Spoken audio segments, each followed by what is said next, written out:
بسم اللہ الرحمن الرحیم۔ آپ نے سوال کیا ہے اس توصیف الرحمان کے بارے میں، توصیف الرحمان راشدی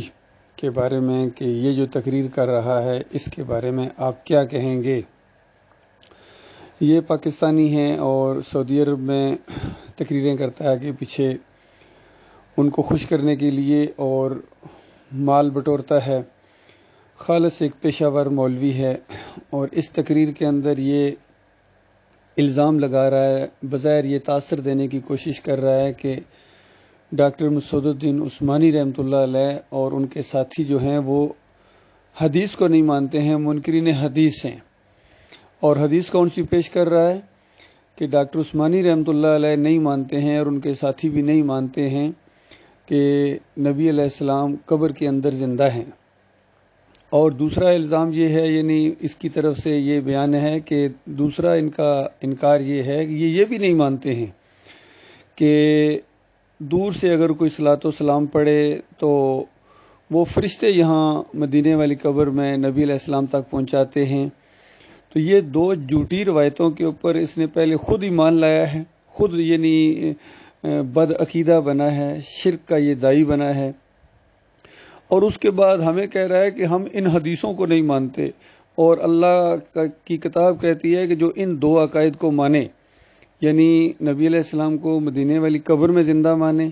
سننے والا مانے، جس طرح ان کے اکابرین کے فتوے ہیں، توصیف الرحمان کے جتنے اکابرین گزرے ہیں، یعنی جس طرح میاں نذیر دہلوی ہو گئے، فتاوی نظیریہ کے اندر لکھتے ہیں، بریلویو تم نبی علیہ السلام کو ہر جگہ حاضر ناظر مانتے ہو، ہر جگہ حاضر ناظر ہوتے، تو پھر یہ کیوں کہتے کہ من صلی علیہ عند قبری سمیتہ، کہ جو میری قبر کے اوپر آ کے صلاۃ و سلام پڑھتا ہے اس کو میں خود سنتا ہوں۔ اور پھر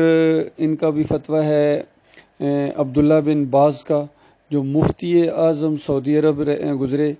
کہ وہ کہتے ہیں حج اور عمرہ کے اس کتابچے کے اندر، کتاب جو لاکھوں کروڑوں کی تعداد میں پوری دنیا میں پھیل رہی ہے، اس کے اندر وہی روایت لائے ہیں، جھوٹی روایت، بے ایمان روایت لائے ہیں کہ نبی علیہ السلام نے خود فرمایا کہ جو میری قبر کے اوپر آ کے صلاۃ و سلام پڑھتا ہے تو اللہ تعالیٰ میری روح کو واپس کر دیتا ہے، میں خود اپنے کانوں سے سنتا ہوں اور پھر اس کا جواب دیتا ہوں۔ یہ قرآن کا کفر ہے۔ اللہ کی کتاب کہتی ہے خبردار ایسی بات نہ کہنا، ثم انکم بعد ذلک لمیتون ثم انکم یوم القیامۃ تبعثون، اس زندگی کے بعد تمہیں موت ہے اور پھر قیامت کے دن تمہیں اٹھایا جائے گا۔ یہ جسم ہے، قیامت کے دن اس کے اندر دوبارہ روح ڈالی جائے گی۔ یہ جسم زمین کے ساتھ، مٹی کے ساتھ مٹی ہوتا ہے، اور مٹی کے ساتھ مٹی ہونا کوئی عیب نہیں ہے، کوئی گستاخی نہیں ہے، انسان تو بنا ہی مٹی سے ہے۔ سب سے پہلے جس نے مٹی اور خاکی کے اوپر اعتراض کیا تھا وہ ابلیس تھا، کہ ابلیس جو ہے یہ میرے سے کم درجے کا، ابلیس نے کہا کہ یہ خاکی میرے سے کم درجے کا ہے، میں اس کے سامنے سجدہ کروں، یہ آپ نے کیسا حکم دیا ہے؟ اور اللہ تعالیٰ نے نوری مخلوق کو جھکایا اور خاکی کی فضیلت کو تسلیم کیا۔ تو سب سے پہلے اگر خاکی کے اوپر عیب لگایا کسی نے تو وہ ابلیس ہے۔ تو آج یہ جو کہتے ہیں کہ انبیاء قبروں کے اندر زندہ ہیں، اور ایک اور جھوٹی روایت پیش کرتے ہیں مسند احمد بن حنبل کی، جس کو امام بخاری نے بھی منکر روایت کہا ہے، اور امام ذہبی نے اور دوسرے لوگوں نے بھی نام لے کے کہ یہ روایت بالکل جو جمعے والے دن صلاۃ و سلام پڑھنے اور نبی علیہ السلام کے اوپر پیش ہونے کا معاملہ، یہ سارا ایک گڑا ہوا جھوٹ ہے۔ امام بخاری تو اس طرح ثابت کرتے ہیں، احمد بن حنبل اس کو صحیح روایت مانتے ہیں۔ تو اسی وجہ سے احمد ابن حنبل جو ہے، جو حنبلیوں کے بڑے ہیں، سعودیوں کے بڑے ہیں، توصیف الرحمان کے امام ہیں، تو اس نے یہی عقیدہ پیش کیا ہے کہ یہ مردہ سنتا ہے، انبیاء قبروں میں زندہ ہیں، صلاۃ و سلام یہاں پیش کیا جاتا ہے، اور دور سے پڑھا جائے تو پھر وہ فرشتے لے کے آتے ہیں۔ یہ دوسرا الزام فرشتوں کے اوپر، حالانکہ ہم اللہم صلی علی محمد کہتے ہیں، اے اللہ تو محمد صلی اللہ علیہ وآلہ وسلم کے اوپر رحمتیں اور برکتیں نازل فرما۔ یہ دعا ہے، توحید کی سب سے بڑی دعا ہے، اور شرک کا رد ہے اس کے اندر، کہ ہم اپنے نبی کو مدد کے لیے نہیں پکارتے ہیں بلکہ اپنے مالک اللہ کو پکارتے ہیں کہ ہمارے نبی کے اوپر رحمتیں نازل فرما، برکتیں نازل فرما۔ اس سے پہلے بھی تو نے ابراہیم علیہ السلام کے اوپر، ان کی آل کے اوپر رحمتیں اور برکتیں نازل فرمائیں، اسی طرح ہمارے نبی کے اوپر بھی آخر ان کے اہل و عیال اور جو بھی ان کے یعنی اصلی امتی ہیں ان کے اوپر رحمتیں اور برکتیں نازل فرما۔ تو یہ دعا اللہ کے پاس جاتی ہے، اللہ سنتا ہے، لیکن توصیف الرحمان راشدی کا یہ عقیدہ ہے کہ یہ فرشتے جو ہیں وہ مدینے والی قبر میں لے کے جاتے ہیں، پھر اسی قبر کی طرف اشارہ کر کے کہتا ہے کہ یہاں زندہ ہیں، یہاں زندہ ہیں اور یہاں برزخی زندگی ہے، بس صرف برزخی کا لفظ استعمال کر کے اسی قبر کو پجوا رہا ہے۔ اور کافی بحث و تکرار کے بعد اب یہ اتنی بات تو مان گیا ہے کہ ہاں اس قبر والی جو روایت ہے کہ یہاں سنتے ہیں یہ صحیح نہیں ہے، یہ توصیف الرحمان مان گئے، لیکن جو دوسری مشرکانہ روایت ہے اس پر زور دیتے ہیں کہ وہ تو لازمی ہے جی، وہ تو ایمان کا معاملہ ہے کہ دور سے فرشتے پہنچاتے ہیں۔ تو اصل میں یہ خود منکر حدیث ہے، یعنی صحیح حدیث تو یہ ہے کہ نبی علیہ السلام فرمائیں کہ پیر اور جمعرات کو میں روزہ رکھتا ہوں تاکہ انسانوں کے اعمال اللہ کے ہاں پیش ہوتے ہیں، اور میں چاہتا ہوں کہ میرے اعمال جب اللہ کے ہاں پیش ہوں تو میں روزے سے ہوں۔ صحیح روایت تو یہ ہے، اور پھر اور بھی کتنی روایتیں ہیں۔ نبی علیہ السلام فرمائیں اقرأ القرآن ولا تقلبی، قرآن کو پڑھو پڑھاؤ لیکن اس کو روٹی کمانے کا ذریعہ نہ بنانا، روٹی کمانے کا ذریعہ نہ بنانا۔ توصیف الرحمان مانتا ہے اس سے؟ پوچھو۔ یہاں بحرین میں آئے ہمارے ساتھی، ان کے پاس گئے تو جہاں یہ بات ہوئی ایمان عقیدے کے حوالے سے بھی، تو اس پر اس کا شرک ثابت ہو گیا، اور اس نے کہا کہ نہیں یہ روایت جو دور سے فرشتے پہنچاتے ہیں یہ بالکل صحیح ہے، حالانکہ بالکل منکر روایت ہے، جھوٹی روایت ہے، بے ایمان روایت ہے، اس کو وہ مانتا ہے۔ اور پھر ہمارے ساتھی نے سوال کیا یہ جو دین کے اوپر اجرت لیتے ہیں آپ، اذان دینے کے پیسے اور نماز پڑھانے کے پیسے اور یہ جو تقریروں شیروں کے پیسے آپ لیتے ہیں، اس کے بارے میں کیا خیال ہے؟ تو اس طرح اس کی وہ جو کہتے ہیں نا کانپیں ٹانگنا شروع ہو گئیں، ٹانگیں کانپنا یعنی، تو بالکل پریشان ہو گیا، چہرے کا رنگ بدل گیا، اور کہتے ہیں ہاں وہ فلاں کتاب پڑھ لینا۔ ان کا فلاں کتاب کیا پڑھ لینا؟ آپ بتائیں کہ یہ جائز ہے یا ناجائز ہے؟ اللہ کی کتاب تو اس کو ناجائز کہتی ہے، حرام کہتی ہے، اور نبی علیہ السلام منع کرتے ہیں۔ تو کسی صحابی نے اس طرح اجرت نہیں لی ہے، مؤذن رسول تھے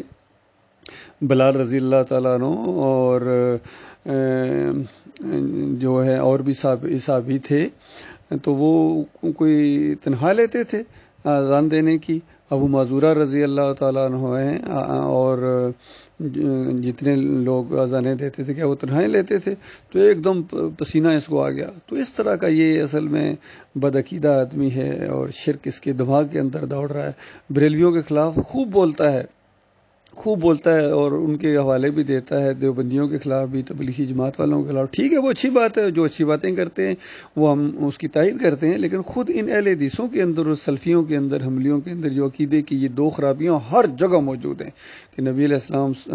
قبر کے اوپر پڑھو تو سنتے ہیں، دور سے پہنچایا جاتا ہے، یہ دو شرک ان کی رگوں کا خون ہے۔ اور پھر اجرت کا بھی معاملہ ہے، شریعت سازی کا معاملہ ہے، کیونکہ دین تو اجرت کو حرام اور ناجائز قرار دیتا ہے، اور یہ جو ہیں یہ اس کو جائز قرار دیتے ہیں، ہر جگہ اجرتی لوگ ہیں۔ تو جس عقیدے کو یہ مانتا ہے اصل میں قرآن اس کو کفر شرک کہتا ہے، تو یہ شرک کا دائی ہے اور بہت بڑا مولوی ہے، فریبکار مولوی ہے، اور بس پیسے بٹورنا اس کا کام ہے۔ اللہ تعالیٰ اس کو ہدایت دے۔ سب کچھ جاننے کے باوجود اللہ کی آیات کا علم بھی ہے ان کے پاس، پھر اس کو بیچتے ہیں، دنیا کی طرف جھک جاتے ہیں۔ تو ایسے لوگوں کی بڑی سخت مثال اللہ تعالیٰ نے سورہ الاعراف کے اندر ایسے علماء کی مثال دی ہے کہ جس کو اللہ اپنی آیات کا علم دے اور پھر وہ دنیا کی طرف جھکے، مال بٹورے، تو ایسوں کی مثال جو ہے مالک فرماتا ہے کہ یہ کتوں کی مثال ہے۔ کتا جس طرح زبان لٹکاتا، ہر وقت اس کی رال ٹپکتی رہتی ہے، کھانے کے لیے سونگتا رہتا ہے، اس طرح ان مولویوں کا حال ہے اور پیروں کا حال ہے۔ اور دوسری سورہ الجمعہ کے اندر اللہ تعالیٰ نے ایسے علماء کی مثال دی ہے کہ جو دنیا کی طرف جھک پڑیں، ان کی مثال اس گدھے کی سی ہے جس کے اوپر کتابیں لدی ہوئی ہیں۔ تو یہ دونوں مثالیں ان کے اوپر، سارے مولویوں کے اوپر، صرف یہ نہیں ہے، سارے جتنے بھی حرام خور ہیں، جو بھی اذان دینے کے پیسے لیتا ہے، جو بھی نماز پڑھانے کے پیسے لیتا ہے، چاہے وہ مکی مولوی ہو یا مدنی ہو یا امریکی ہو یا فرانس میں ہو یا پاکستانی ہو یا انڈیا کا ہو، بنگلہ دیش کا ہو، جہاں بھی ہو، وہاں کے اپنے ملکوں میں ہوں یا یہاں جتنے یہ لگے ہوئے ہیں، ہر جگہ یہ مولوی انہوں نے لگائے ہوئے ہیں اور ان کو تنخواہیں دیتے ہیں، اور گویا ہڈی ان کے منہ میں دے دی ہے۔ اب یہ دین نہیں بیان کر سکتے ہیں، اب یہ کبھی بھی شرک کے خلاف نہیں آواز اٹھا سکتے ہیں، گنبد کے خلاف، حتیٰ کہ یہاں گلف کے اندر تو یہ شراب کے خلاف اور سود کے خلاف بھی نہیں بول سکتے ہیں، اور یہود و نصارہ کے خلاف بھی نہیں بول سکتے ہیں، کیونکہ ان کے آقا ناراض ہوتے ہیں۔ تو یہ حال ہے ان کا فریب کاروں کا۔